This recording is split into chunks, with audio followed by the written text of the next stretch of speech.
Ya, kemudian lanjutan yang tadi adalah motor DC-Shunt. Motor ini dinamakan motor DC-Shunt karena cara pengkabelan motor ini yang paralel atau shunt dengan kumparan armatur. Motor jenis ini memiliki kecepatan yang stabil, sehingga motor ini digunakan ketika membutuhkan kecepatan yang hampir sama sekali konstan dari saat terdapat beban. Selain itu, motor ini juga tepat jika kita gunakan pada rangkaian yang memiliki beban yang telah ditentukan. Motor DC-Shunt berbeda dengan motor yang sejenis, terutama pada gulungan kawat yang terkoneksi paralel dengan medan armatur. Karena gulungan kawan di paralel dengan armatur maka disebut sebagai shunt winding dan motornya disebut shunt motor. Ini adalah gambar prinsip kerja motor shunt. Prinsip kerja motor shunt adalah bahwa medan magnet yang berputar mengarah ke arah berlawanan arah jarum jam. Medan magnet yang berputar memiliki polaritas yang bergerak. Polaritas medan magnet bervariasi dengan memperhatikan setengah siklus positif dan negatif. Dari mulai perubahan polaritas membuat medan magnet berputar. Konduktor rotor tidak bergerak. Konduktor stasioner ini memotong medan magnet berputar dari stator. Dan karena induksi elektromagnetik, IMF menginduktif dalam rotor. IMF ini dikenal sebagai IMF yang diinduksi rotor dan ini disebabkan oleh fenomena induksi elektromagnetik. Konduktor rotor dihubung pendek baik oleh cincin akhir atau dengan bantuan resistansi eksternal.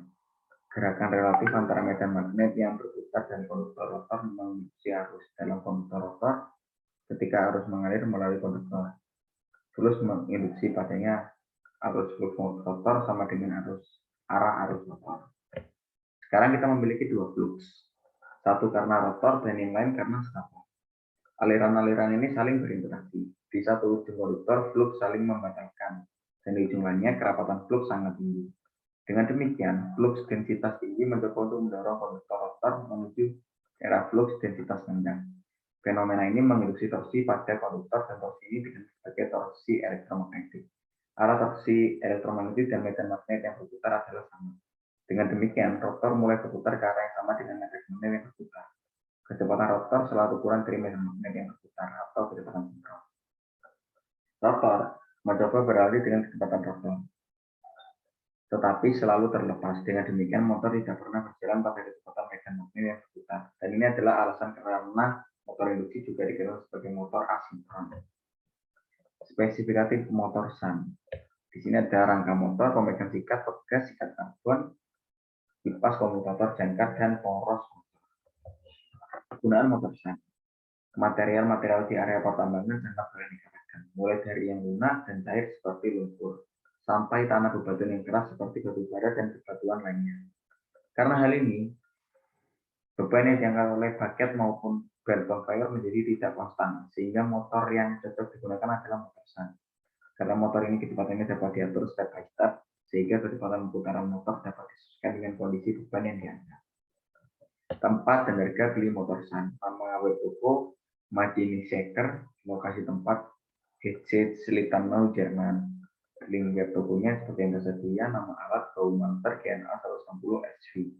Harganya sekitar 2.800 euro atau 45.493.578 rupiah.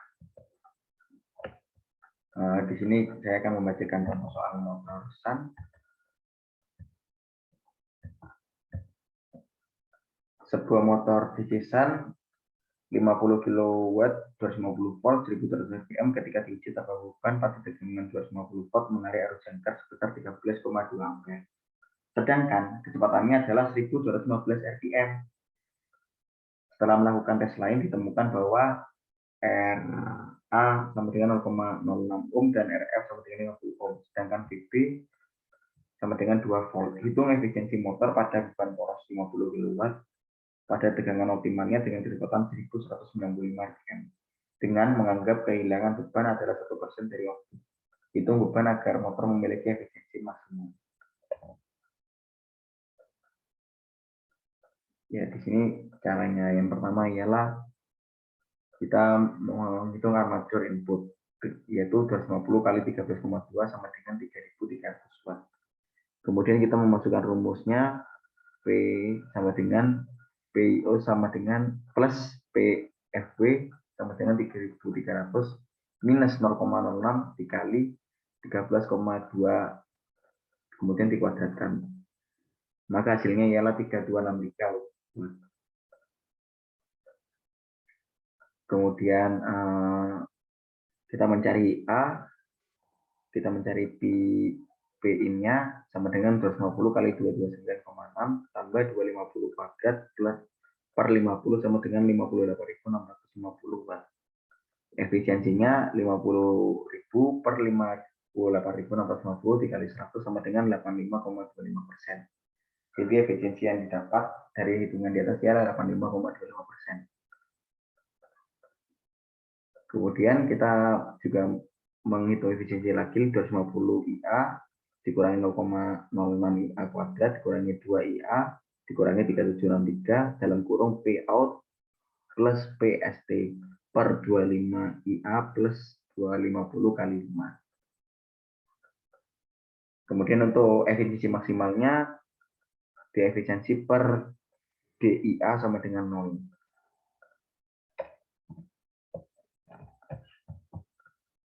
Oke, kemudian hanya itu saja contoh soal dari motor cell kali ini. Karena sudah didapatkan efisiensinya, sekian presentasi dari saya. Terima kasih atas waktunya. Saya Rafael Santoso, izin mengundurkan diri. Terima kasih.